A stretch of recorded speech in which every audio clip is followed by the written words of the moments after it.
Governor గారిని ఈరోజు కలిసి మెడికల్ కాలేజీల ప్రైవేటైజేషన్ విషయంగా చంద్రబాబు నాయుడు గారు చేస్తూ ఉన్న అన్యాయాన్ని గవర్నర్ గారి దృష్టికి తీసుకొని పోవడమే కాకుండా రాష్ట్ర ప్రజల ఆకాంక్షను కూడా గవర్నర్ గారికి అర్థమయ్యే విధంగా చెప్పడం జరిగింది. ఈరోజు నిజంగా ఒక చారిత్రాత్మక ఘట్టం. 1,04,11,136 సంతకాలు. I repeat that line again. 1,04,11,136 సంతకాలు. బహుశా దేశ చరిత్రలో ఎప్పుడు కూడా ఇలాంటి ఉద్యమం జరిగిందేమో. అక్టోబర్ 10వ తారీఖున మొదలు పెడితే అక్టోబర్ 7వ తారీఖున మొదలు పెడితే అక్టోబర్ 7న ప్రజా ఉద్యమ కార్యాచరణకు ప్రకటన చేస్తే అక్టోబర్ 9న నర్సీపట్నం మెడికల్ కాలేజీను నేను సందర్శించిన. ఆ తర్వాత అక్టోబర్ 10 నుంచి డిసెంబర్ 10 దాకా ప్రతి గ్రామంలోనూ, ప్రతి పట్టణంలోనూ, ప్రతి వార్డులోనూ రచ్చబండ కార్యక్రమం ద్వారా ప్రజలకు మెడికల్ కాలేజీలు ప్రైవేటైజేషన్ వల్ల జరిగే నష్టాల మీద ప్రజలకు అవగాహన పెరిగేలా, అవగాహన వచ్చేలా ఒకవైపున ఎడ్యుకేట్ చేస్తూ మరోవైపున వాళ్ళను కూడా ఉద్యమంలో భాగస్వాములను చేస్తూ వాళ్ళ సంతకాలను ద్వారా వాళ్ళ అభిప్రాయం, వాళ్ళు నిరసనను తెలియజేసే కార్యక్రమం మొదలైంది. అక్టోబర్ 10 నుంచి డిసెంబర్ 10 దాకా ప్రతి గ్రామంలోనూ, ప్రతి పట్టణంలోనూ, ప్రతి వార్డులోనూ ఈ రచ్చబండ కార్యక్రమం ద్వారా సంతకాల సేకరణ జరిగింది. నవంబర్ 12వ తారీఖున నియోజకవర్గ కేంద్రాలలో నిర్వహించిన భారీ ర్యాలీలు, తద్వారా నియోజకవర్గ స్థాయిలో ఇంకా ప్రజలను దీనిలో భాగంగా చైతన్యవంతులను చేస్తూ అడుగులు ముందుకు పడ్డాం. తర్వాత డిసెంబర్ నెల మళ్ళీ 10వ తారీఖున మళ్ళీ 175 నియోజకవర్గాల్లోనూ భారీగా ర్యాలీలతో సేకరించిన సంతకాలన్నింటినీ కూడా జిల్లా కేంద్రాలకు పంపించే కార్యక్రమానికి శ్రీకారం చుట్టడం జరిగింది.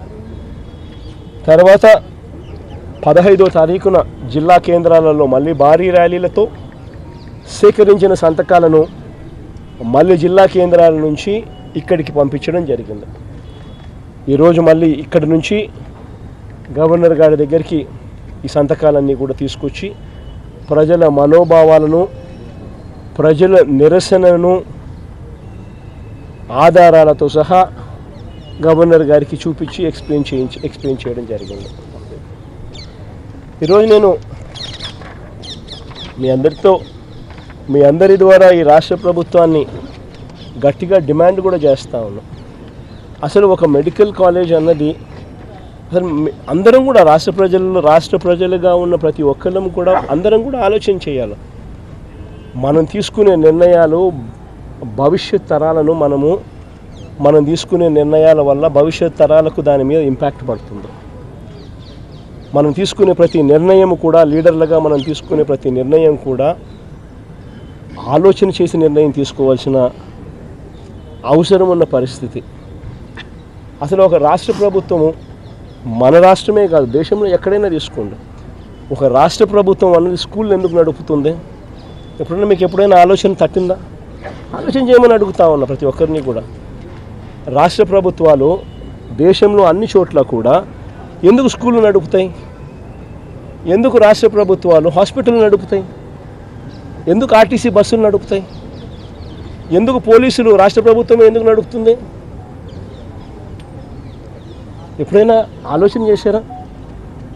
కారణం ఏమిటనంటే రాష్ట్ర ప్రభుత్వమే స్కూళ్ళు నడపకపోతే, రాష్ట్ర ప్రభుత్వమే హాస్పిటళ్ళు నడపకపోతే, రాష్ట్ర ప్రభుత్వమే ఆర్టీసీ బస్సులు నడపకపోతే పేద మధ్యతరగతి వాళ్ళు ప్రైవేట్ ఎక్స్ప్లాయిటేషన్కు లోనై వాళ్ళు అఫోర్డ్ చేయలేని పరిస్థితిలోకి ఈ బేసిక్ నెసెసిటీస్ అన్నీ వెళ్ళిపోతాయి.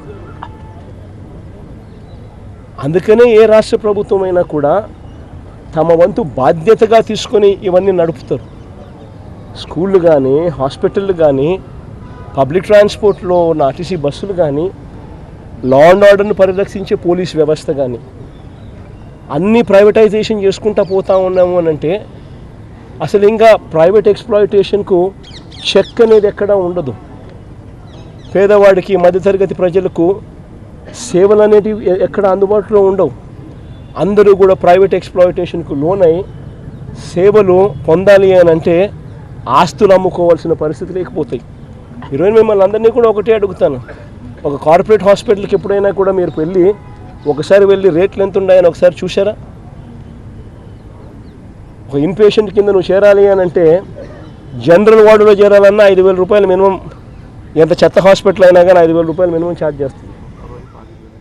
అదే నీకు సపరేట్ రూమ్ అనుకో, అదే నీకు కొంచెము ఒక ఫ్యానో గీనో ఉన్న సపరేట్ రూమ్ ఏదైనా ఒక ఫెసిలిటీ కొంచెం కొద్దిగా గొప్ప ఒక ఫెసిలిటీ ఉన్న రూమ్ ఏదైనా రూమ్ కావాలంటే అది 10,000 రూపాయలు మినిమం ఆ రూమ్.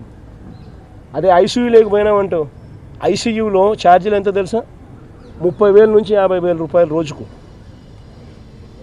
ఇది మినిమం. గవర్నమెంట్ మనం 17 మెడికల్ కాలేజీలు రాష్ట్ర ప్రభుత్వం అంటే వైఎస్ఆర్ కాంగ్రెస్ పార్టీ అప్పట్లో ఒక విజన్తో తీసుకురావడం జరిగింది. ప్రతి పార్లమెంటును ఒక జిల్లా చేసాం. ఆ జిల్లా చేయడంతో ప్రతి పార్లమెంటును ఒక జిల్లా చేయడంతో ఆ జిల్లా కేంద్రంలో ఈ మెడికల్ కాలేజీ తీసుకురావడంతో అక్కడ మెడికల్ కాలేజ్తో పాటు టీచింగ్ హాస్పిటల్ కూడా అందుబాటులోకి వస్తుంది. టీచింగ్ హాస్పిటల్ అంటే అది ఒక multi speciality hospital. Multi speciality services, super speciality services ఇవన్నీ కూడా ఆ టీచింగ్ ఫెసిలిటీస్ వల్ల, మెడికల్ కాలేజీలో ఉన్న టీచింగ్ ఫెసిలిటీస్ వల్ల ఈ టీచింగ్ హాస్పిటల్లో ఇవన్నీ కూడా అందుబాటులోకి వస్తాయి.